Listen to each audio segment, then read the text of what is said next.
The London fog was not merely a weather condition.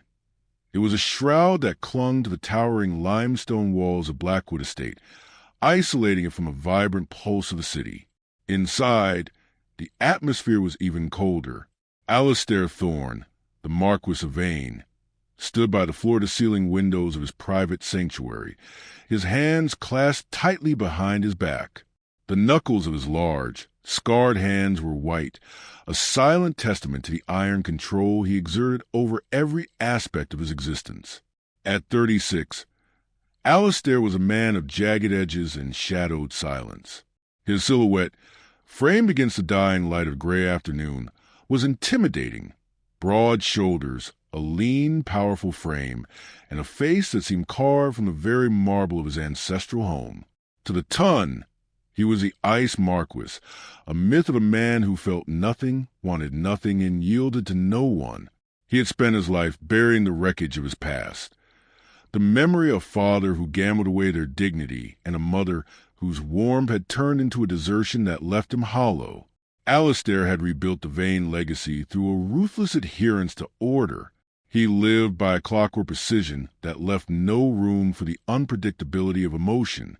For him, marriage was a logistical necessity, a contract to ensure the continuation of his line. He had selected Lady Seraphina Montgomery because her lineage was impeccable and her dowry significant. He expected a docile companion, a woman who would sit at the head of his table in silence and submit to his rules without question.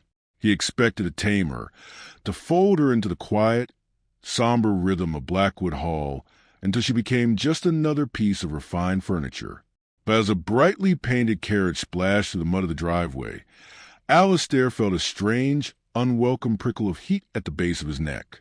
Seraphina Montgomery did not step out of the carriage. She erupted from it, draped in silks of deep violet and gold. She looked like a wildfire dropped into a winter landscape. As she stood before the grand entrance, she didn't wait for the footman to assist her.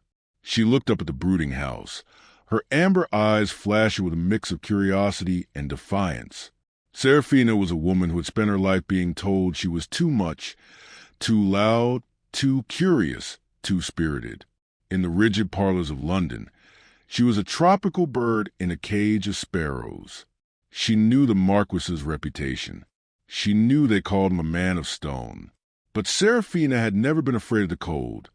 She had spent her life learning how to build fires. She had agreed to this marriage not because she sought security, but because she saw the Marquis as the ultimate challenge. She didn't want his titles or his money. She wanted to see if there was a heart beating beneath that impeccable black waistcoat. Their first dinner was an exercise in silent warfare. The dining hall was vast, the tables so long that they seemed to be in different counties. Alistair watched her from the head of the table, his gaze of physical weight meant to remind her of her place. He spoke in clipped, formal sentences, laying out the regulations of his household, the hours for breakfast, the expectations for social appearances, the boundaries of his private wings. Seraphina didn't interrupt. She ate with a slow, deliberate grace, her eyes never leaving his. There was a spark in her gaze that Alistair couldn't categorize.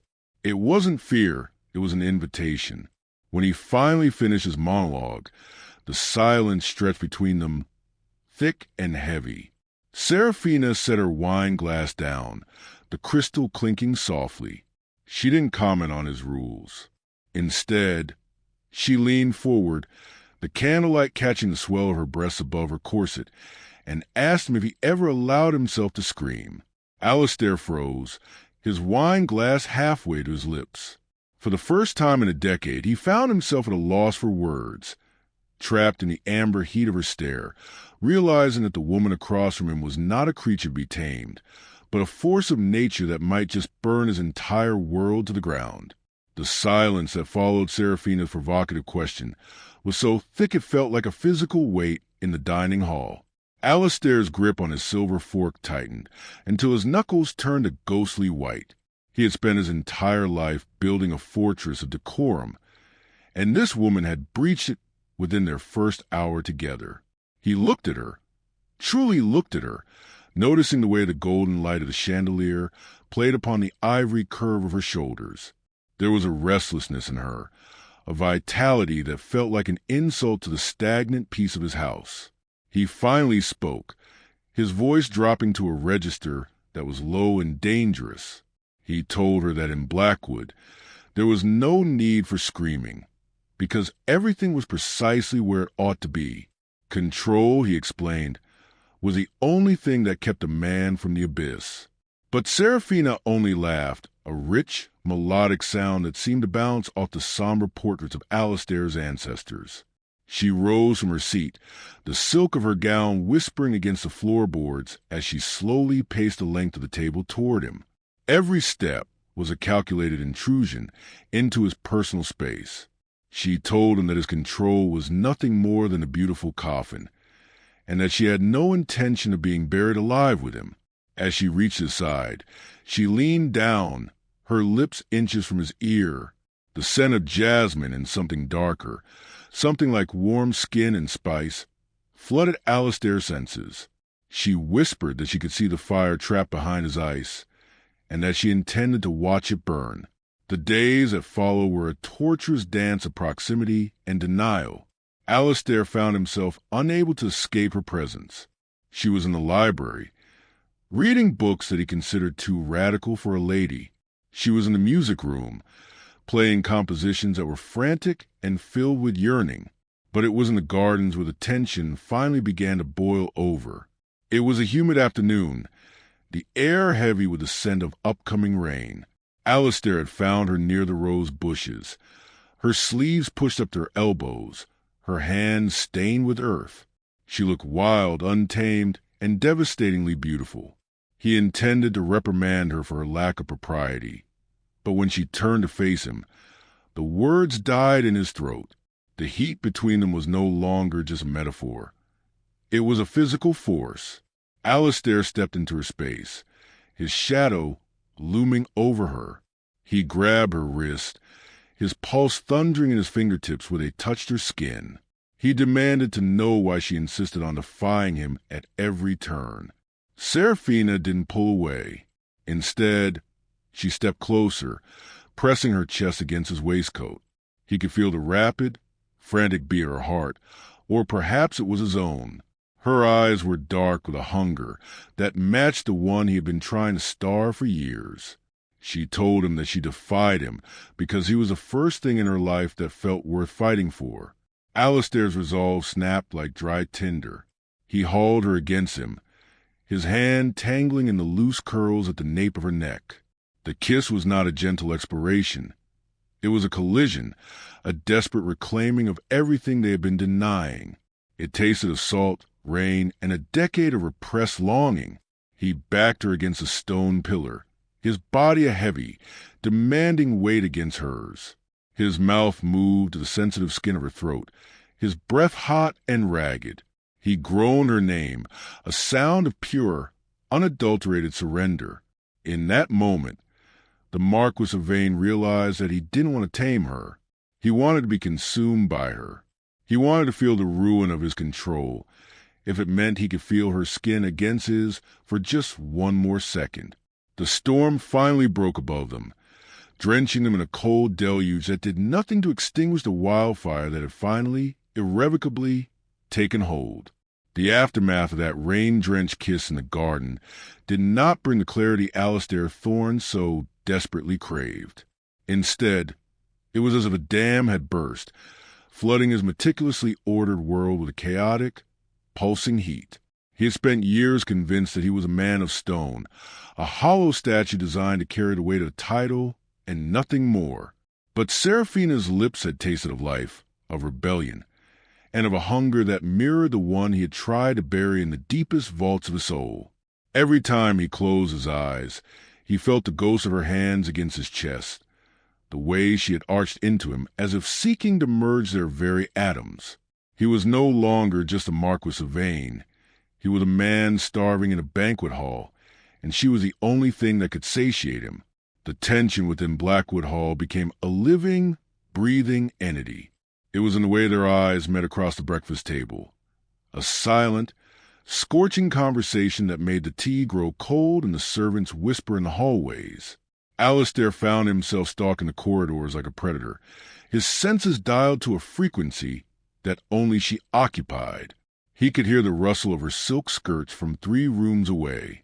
He could identify the exact moment she entered a room by the sudden shift in the air, the way the molecules seemed to vibrate with her presence.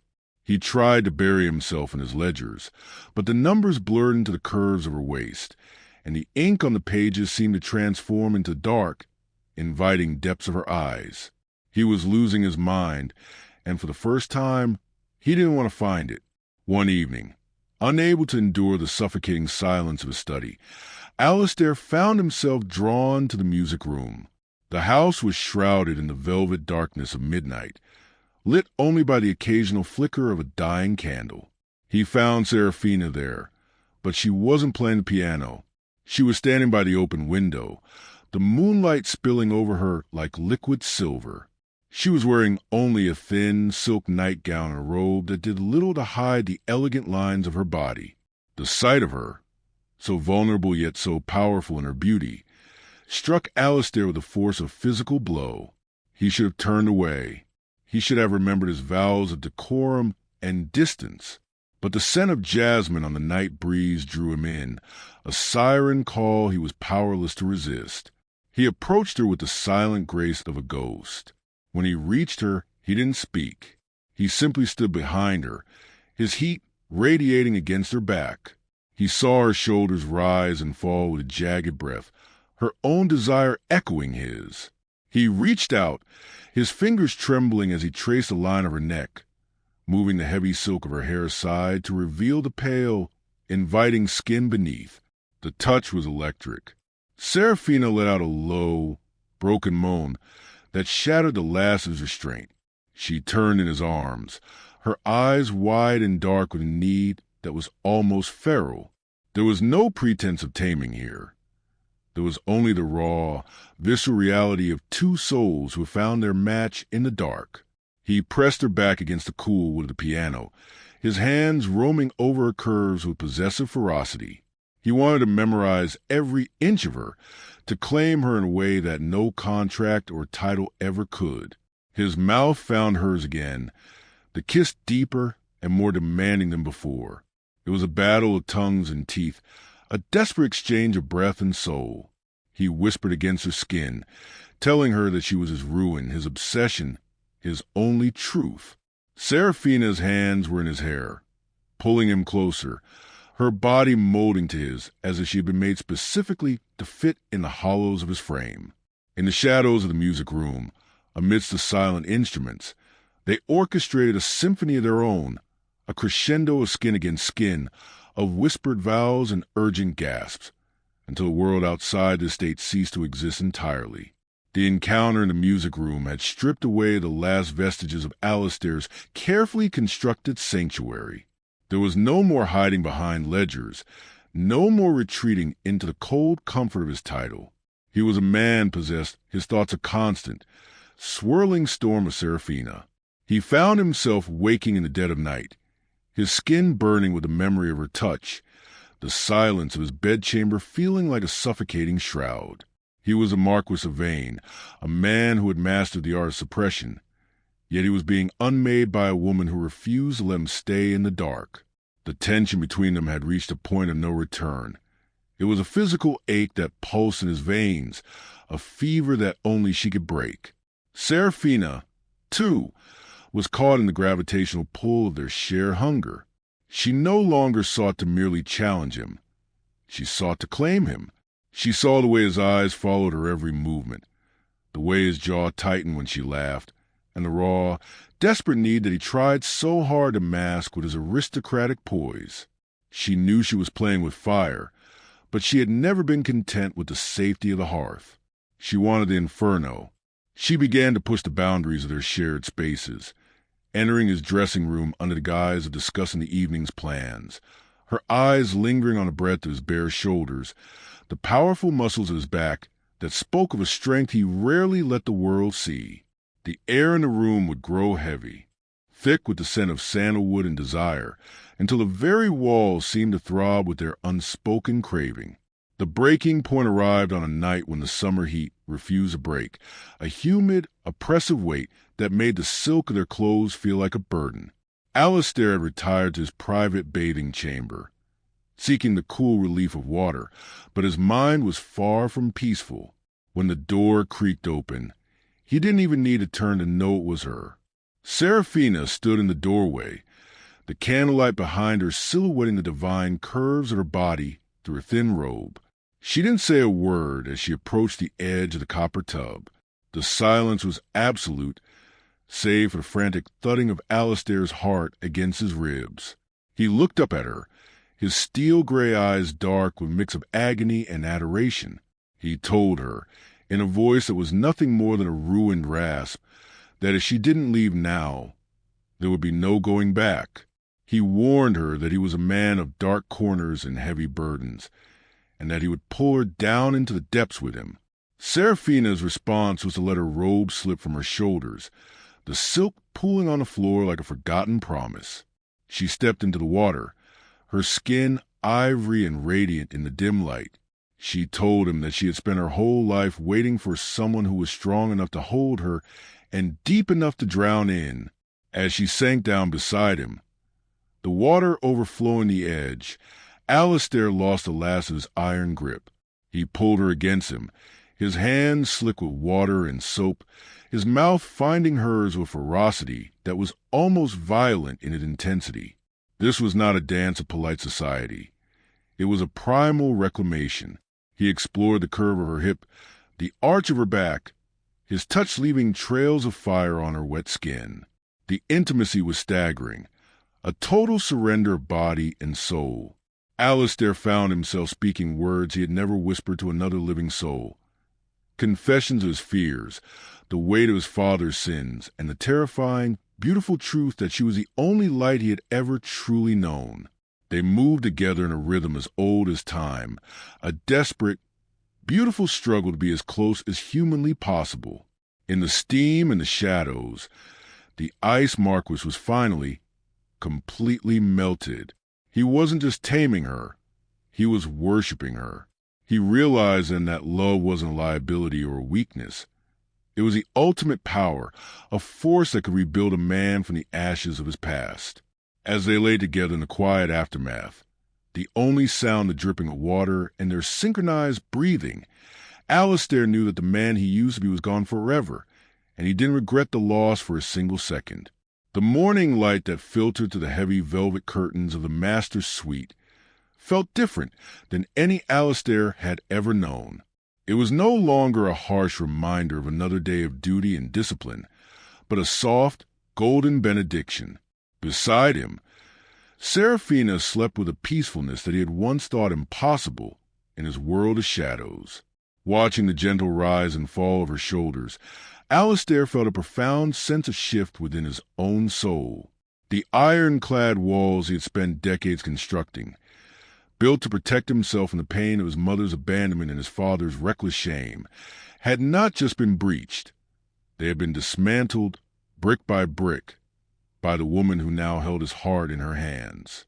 He realized that for 36 years he hadn't been living. He had merely been surviving. Seraphina hadn't just taught him how to love her. She had taught him how to forgive himself for the sins of his ancestors. As the weeks turned into months, the transformation of Blackwood Hall became the talk of the countryside. The ice Marquess had thawed, and in his place was a man who led with quiet, fierce strength born of inner peace. The once silent corridors now echoed with Seraphina's laughter and the constant, vibrant pulse of a house that was truly a home.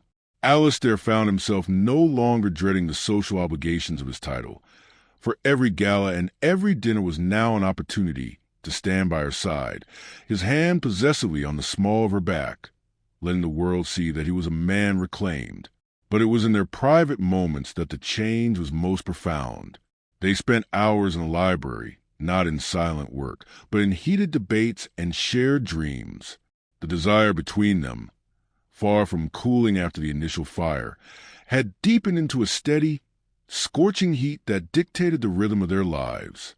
One evening, as a spectacular sunset painted the sky in bruised purples and burning oranges, Alistair took Seraphina to the highest balcony of the estate, the one overlooking the vast timber lands he had worked so hard to save. He pulled her against his chest, his chin resting on the crown of her head.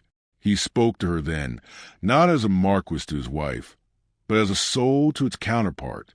He confessed that he had expected to tame her, to bend her to his will until she was as cold and predictable as the stone walls of his house. He admitted his fear, how it thought her light would make his darkness look even deeper.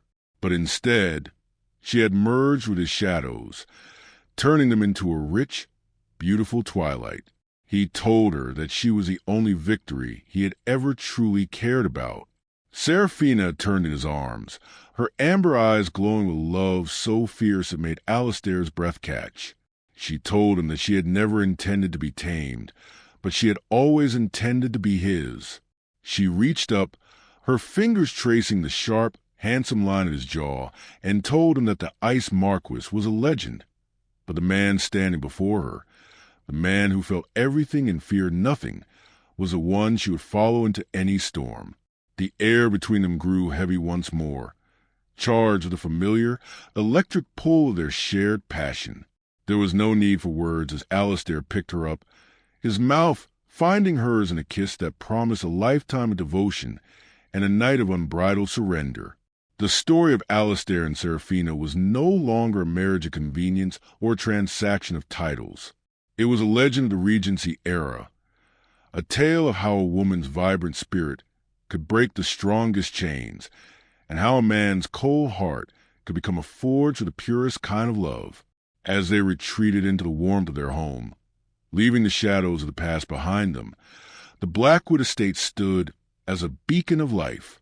The Marquis had started with the intention to tame a wild heart, only to find that his own heart was the one that needed to be set free. And in that freedom, they found a love that was not just a destination, but a journey that would burn brightly for all their days to come. If you enjoyed this story, don't forget to subscribe to the channel and leave a like. It truly helps us bring you more tales of love, betrayal, and destiny. And if your heart still craves more, explore the other stories waiting for you here. You might just find your next obsession.